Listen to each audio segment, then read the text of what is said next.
नमस्कार, स्वागत आहे तुमचं राशीला ब्लॉगमध्ये। आपण आज ना साबुदाण्याची खिचडी बनवणार आहोत। हिरवी मिरची टाकून हिरव्या मिरचीचं वाटण करून। तर त्यासाठी बघा मी हे 2 वाट्या साबुदाणे भिजत टाकते। पाव किलो साबुदाणा घेते मी।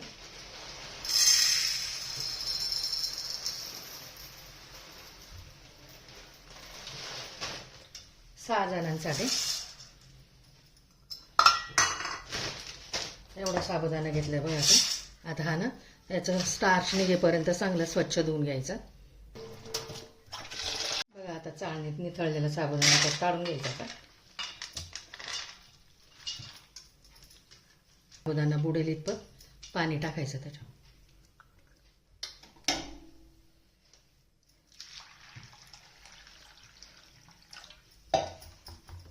हे बघ आपलं नग बुडेल ना इथपर्यंत पाणी टाकायचं आणि हे रात्रभर असंच ठेवायचं।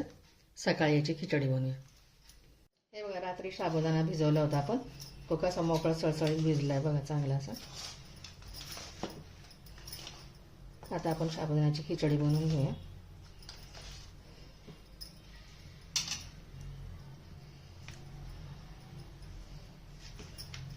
सगळा असा मोकळा करून घेतला आणि त्यासाठी बघा 1 वाटी शेंगदाणे भाजून घेतलेत मी।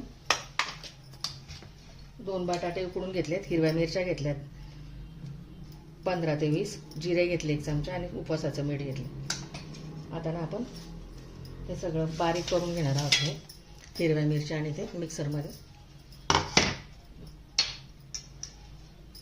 आधी शेंगदाण्याचा कूट करते बारीक। मिक्सरच्या भांड्यामध्ये हिरवी मिरची, जिरे आणि ठेचायचा बारीक करून घेते मी। आता असा ठेचा केला। बटाट्याच्या फोडी करून घेतल्या। गॅसवर कढई ठेवते। गॅसवरती कढई ठेवली, त्याच्यामध्ये 2 चमचे साजूक तूप टाकते।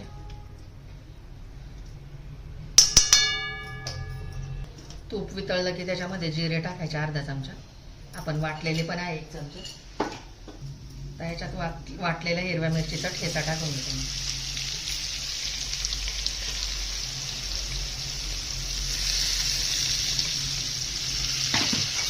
परतून घ्यायचं छानपैकी असं।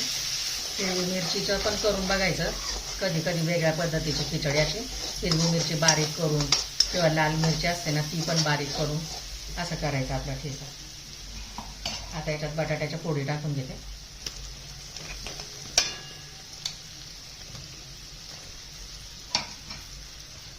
साबुदाणा सोडून घेते आता याच्यात।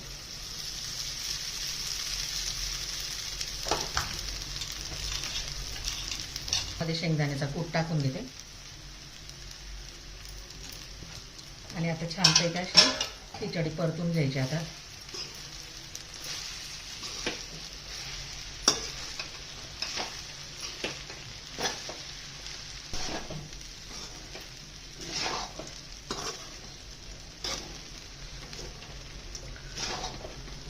मिक्स करून झाले बघा असं छानपैकी। आता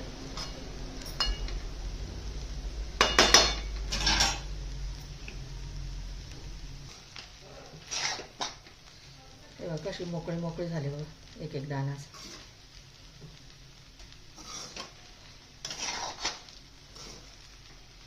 आता याला एक वाफ काढून घ्यायची।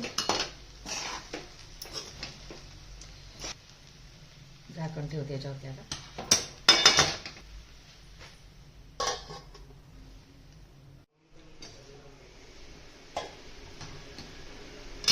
रेडी बघा, 5 मिनिटात खिचडी आपली चांगली वाफ पण आली आहे त्याला।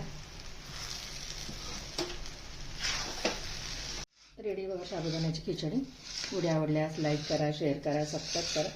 भेटू पुढच्या व्हिडिओमध्ये। Bye, thank you.